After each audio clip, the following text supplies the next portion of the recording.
bienvenue chez l'être apaisé.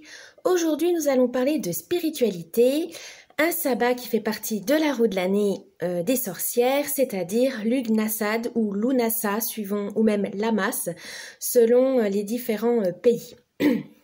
Donc, petit avertissement. Cette vidéo est à but récréatif. J'ai essayé de rassembler toutes les connaissances que j'ai acquises, mais si vous souhaitez en savoir un peu plus sur cette fête, n'hésitez pas à faire vos recherches sur Internet, dans les bouquins, à la télé, etc. Le monde est très riche en sources pour cette fête.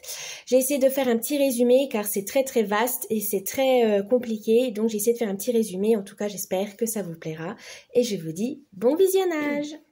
Donc, Lughnasadh, ou qui se prononce Lunasa, qu'est-ce que c'est? Alors, c'est un sabbat qui est célébré le 1er août, ou entre le 31 juillet et le 1er août dans l'hémisphère nord, et le 2 février dans l'hémisphère sud.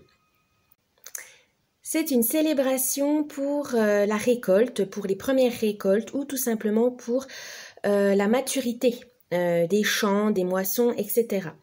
C'est donc une fête estivale. Lunasa est d'origine irlandaise. Il vient de la divinité Lugh ou Loup. Aujourd'hui, on le considère comme le dieu des moissons et du soleil, alors qu'à l'origine, il était le dieu des compétences humaines, des rois et des héros. On fête la première récolte pour survivre à l'hiver, donc ça veut dire qu'on va pouvoir vivre l'année un peu plus sereinement grâce à ces récoltes lors du mois d'août. Et Lunasa symbolise aussi également donc l'abondance, la richesse, le succès et surtout la gratitude.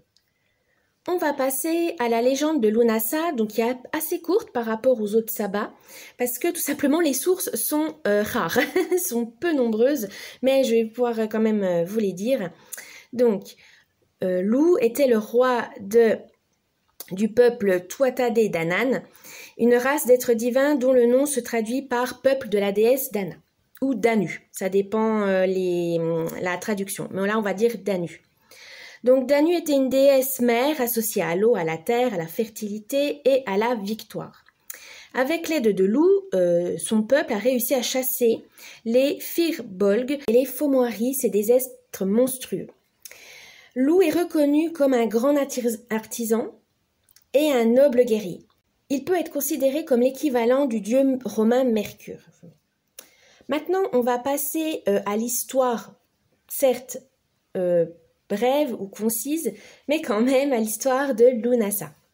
Donc, on a peu de sources sur les origines de Lunasa, toutefois, toutes les sources connues parlent de festival des moissons, avec des marchés, des foires et des cérémonies, pour remercier les divinités solaires essentiellement d'avoir offert des récoltes abondantes. On jouait aussi des pièces de théâtre et on mettait en place des rituels pour éloigner le mal ou les maladies qui touchaient les champs. C'est à Lunasa qu'on célébrait également des mariages royaux. Alors en Irlande, par exemple, les femmes de lignée royale étaient associées aux déesses. Elles étaient également vues comme les prêtresses de la déesse mère. Donc, se marier avec elles donnait la légitimité d'un roi. Par contre, dans les autres pays, on mettait en place des jeux funéraires en l'honneur de la mère adoptive de Loup, Tailchiyu, tout simplement parce qu'elle a nettoyé, selon la légende, elle a nettoyé l'Irlande de toutes les forêts, etc., ou du moins de tout espace permettant de mettre en place l'agriculture. Malheureusement, elle s'est épuisée à la tâche et elle en est morte. Pour lui rendre hommage, Loup donc fête le 1er août, donc avec des jeux, donc plus des jeux sportifs, des compétitions, de mettre des foires en l'honneur donc de Tailchiyu. C'est aussi également, Lunasa, le moment propice pour officialiser des mariages. Alors, à l'essai, c'était, on pourrait dire des fiançailles, mais là, c'était vraiment des mariages à l'essai ou des partenariats temporaires, que ce soit commerciaux ou professionnels, mais c'est essentiellement pour des mariages donc entre deux familles. C'est-à-dire que ces mariages à l'essai, c'était idéal pour voir si les deux familles ou les deux époux s'entendaient bien. Et donc, ils avaient 1 an et 1 jour ce mariage, donc voir si ça fonctionnait bien, voir si voilà il y avait trop de différences, etc.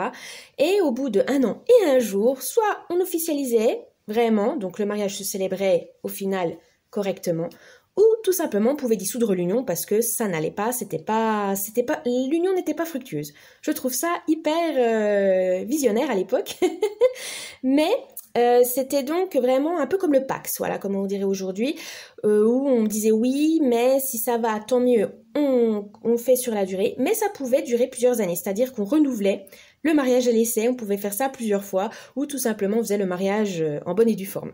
Je trouve ça épatant.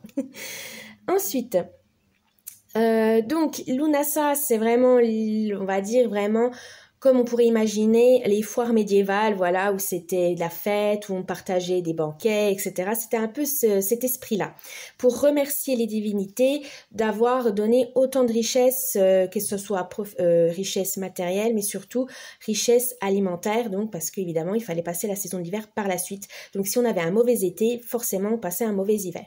Donc c'est vraiment le but les premières récoltes étaient signe de sérénité pour la suite.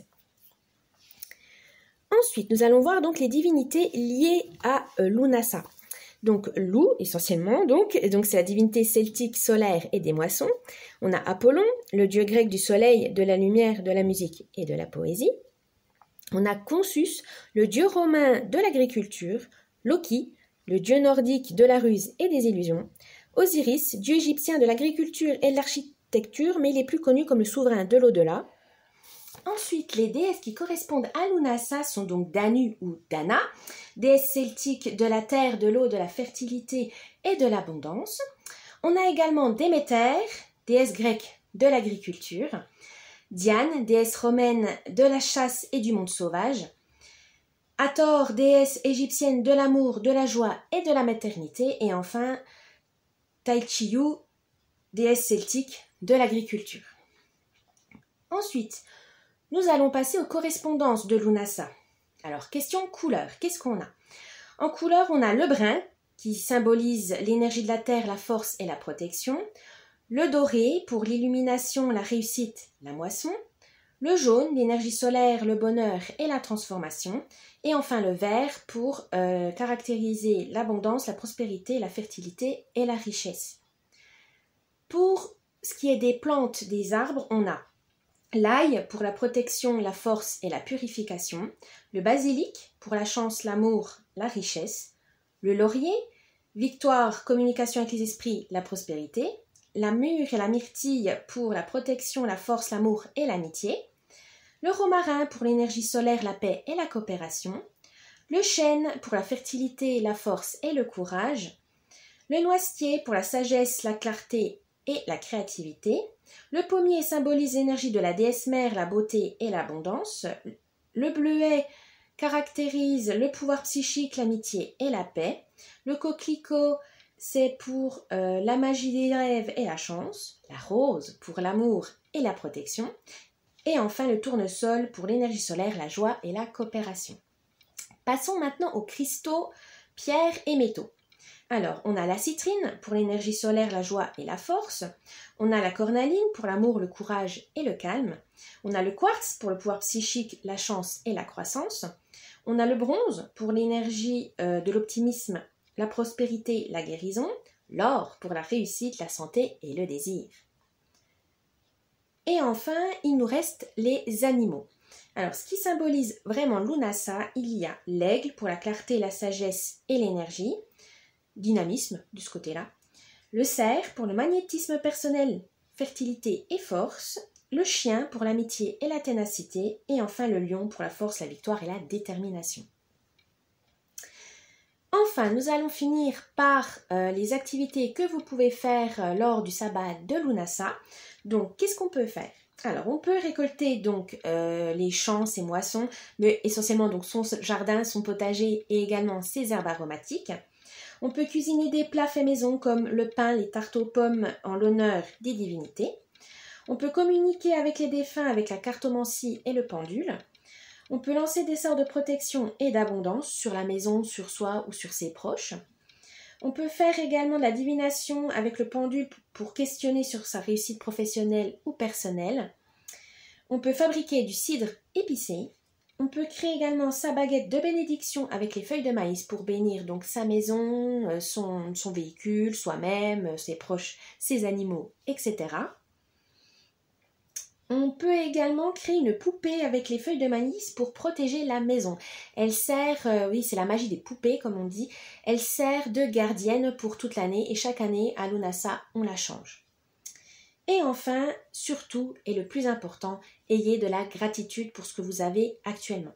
Car la vie change très vite, on a toujours des imprévus, on a toujours des défis, des obstacles à surmonter. Et donc, il faut être reconnaissant de ce que l'on a déjà. On a tendance à oublier et à aller toujours vouloir plus, à toujours s'imaginer, à se projeter sur les prochaines acquisitions. Alors qu'au final, il faut avoir de la gratitude, il faut être reconnaissant de la vie qu'on a.